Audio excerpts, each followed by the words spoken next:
Hi there. Welcome to the Health Analytic Insights Podcast. This podcast is all about creating a community of like-minded individuals who are passionate about the field of health informatics. I hope to share information and advice in topics such as health analytics, digital health, biomedical engineering, and data visualization in healthcare. And in exchange, I would love to hear from you, dear listener, about your experience and interest in this field. You can drop me a line at HealthAnalyticInsights@gmail.com, and this email, along with any references discussed during this podcast, will be listed in the show notes below. If this resonates with you, don't forget to follow and subscribe to this podcast, as I'll be releasing new episodes bi-weekly. Welcome everyone to the latest episode of the Health Analytic Insights Podcast.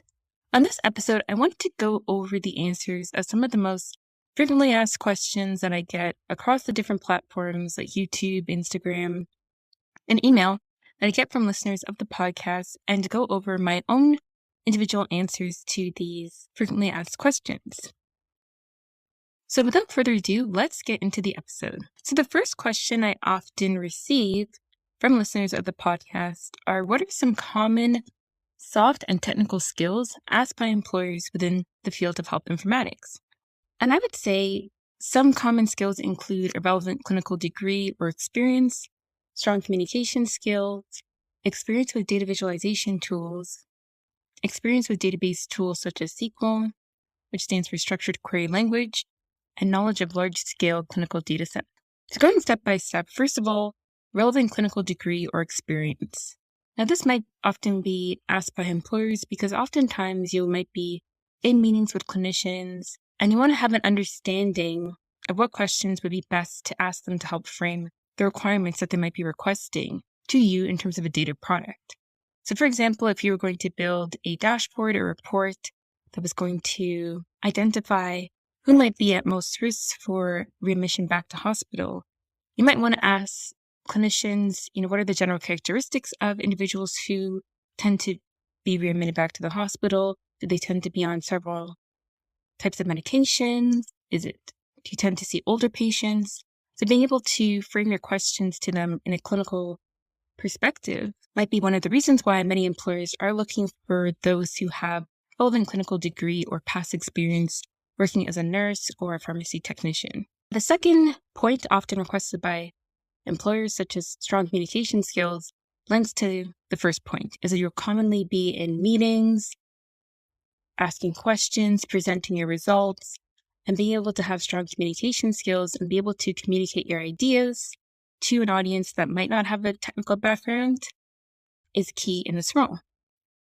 The third point, experience with data visualization tools. This could look like experience with tools such as Power BI, Excel, Tableau, because oftentimes you'll be working with raw data, and to be able to get your point across or convince others of a certain point, being able to present this raw data in a format which is easily understandable can be done in the forms of charts and graphs. And so mastery of some of these data visualization tools could also be beneficial for a role in health informatics. The next point, experience with database tools such as SQL, is important because when it comes to manipulating and cleaning this raw data, understanding how to apply SQL queries to the raw data is helpful when it comes to doing a deep dive or analysis into the data and really starting to investigate this clinical data. And then lastly, knowledge of large-scale clinical data sets. So being able to pivot and manipulate dates that might be incorrectly formatted. So just having these analytical tools, especially when it comes to cleaning the data, and some of the tactics that you might have, maybe with prior experience working as a research assistant when it comes to analyzing these large clinical data sets, is also beneficial and might be a skill that employers are looking for. So these are just some common soft and technical skills that you might see often posted on several job descriptions when it comes to roles in the health informatics field. And one of the benefits to this is that many of these skills can be self-taught. So again, if you're looking to pivot into this role, you might have had prior experience in a clinical role, and you're looking to pivot into the health informatics field, you can download a tool like Power BI Desktop for free you can start to play around with the tool, get a sense of how to present data. And there's many different wonderful YouTube channels that are really focused on how to improve your data analytics skills.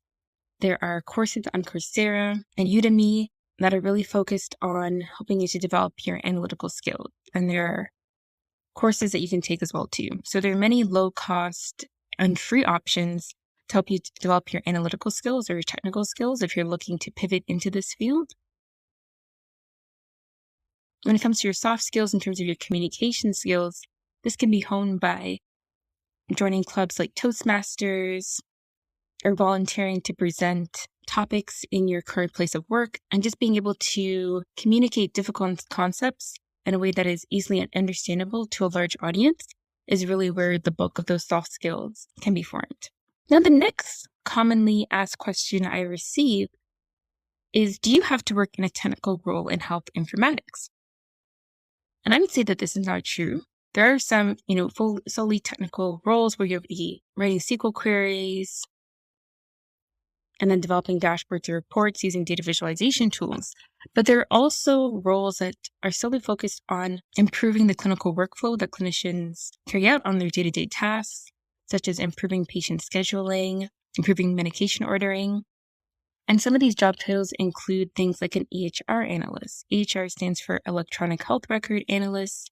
You might be working for a large electronic health record vendor such as Epic or Cerner, and you'll be employed by them to go to different hospitals to implement the system and answer any questions that clinicians have about the system and how it's being used. Or you might be employed within your own hospital, and this might look like you first working as a super user. And this is an individual, usually a clinician, who has greater access to technology or documentation on a specific software that's implemented in the hospital. And you might be training clinical staff. So it might look like you starting out working as a super user and then transitioning to a EHR role where you are hired by the hospital to train staff on software and communicate any issues that are communicated to you by the clinicians to the third-party software company. And so in that case, you wouldn't have to necessarily do any programming or data analytics. You're going to start working with the software and using your clinical experience to improve the workflow within the healthcare organization. Now, the next question that I often receive is, does this field offer remote work options? And so this is one where, it highly depends. Depends on your geographic location, depends on the size of your organization, depends on many different things. Oftentimes you'll be working with sensitive healthcare data, which has personal health information, and there'll be certain restrictions around that. So definitely depends. I would suggest when you're in the interview stage, really getting a sense of what is required from you. Does this organization have more flex roles where you can go into the office once a month or twice a week? And really get a sense from the beginning what will be the requirements of you when it comes to being in the office.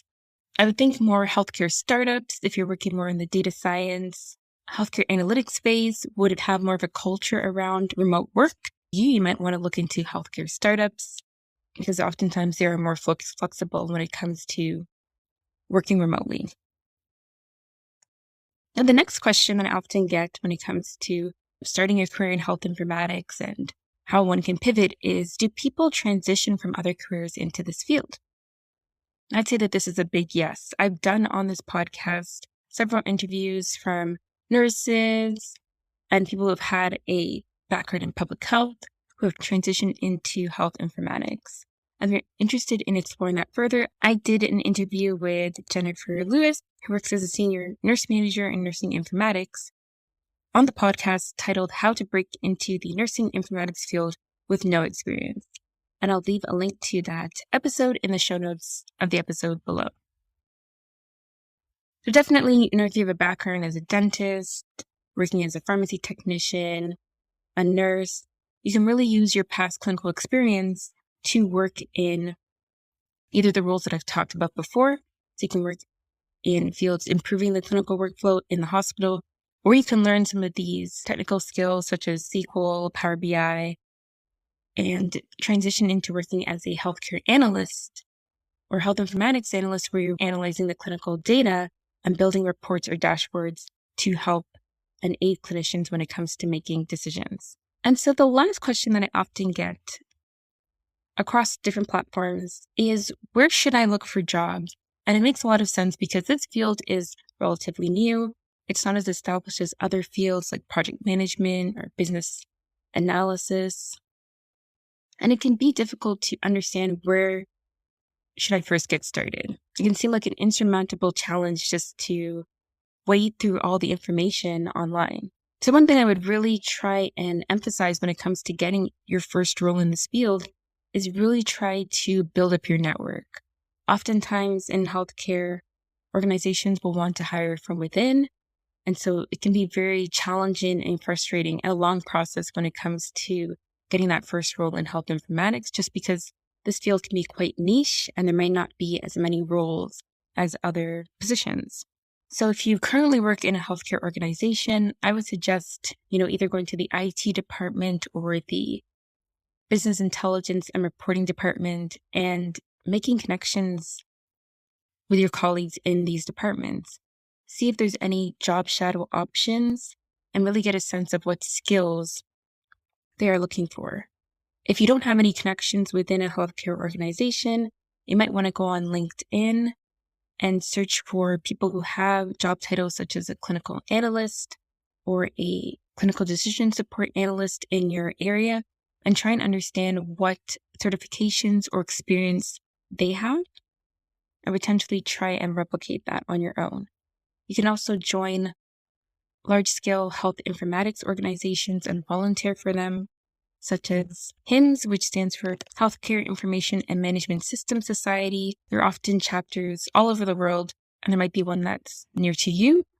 And this could be a good option because oftentimes these large-scale health informatic organizations will have connections with job recruiting sites, and they will have these jobs listed on their websites, and often they're very much tailored to health informatics. So again, there's a lot of information to wade through, and if you'd like to do more of a deep dive into getting started in your first role in health informatics, I wrote an ebook that I will link in the show notes below as well.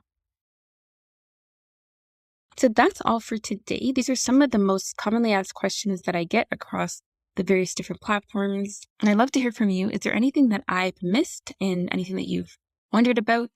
I'd love to answer it. Thanks so much for listening, and I hope you have a wonderful day. Thank you for listening to the Health Analytic Insights Podcast. I'd love to hear from you about topics I should cover in future episodes. Please consider subscribing and leaving a review. Have a wonderful day.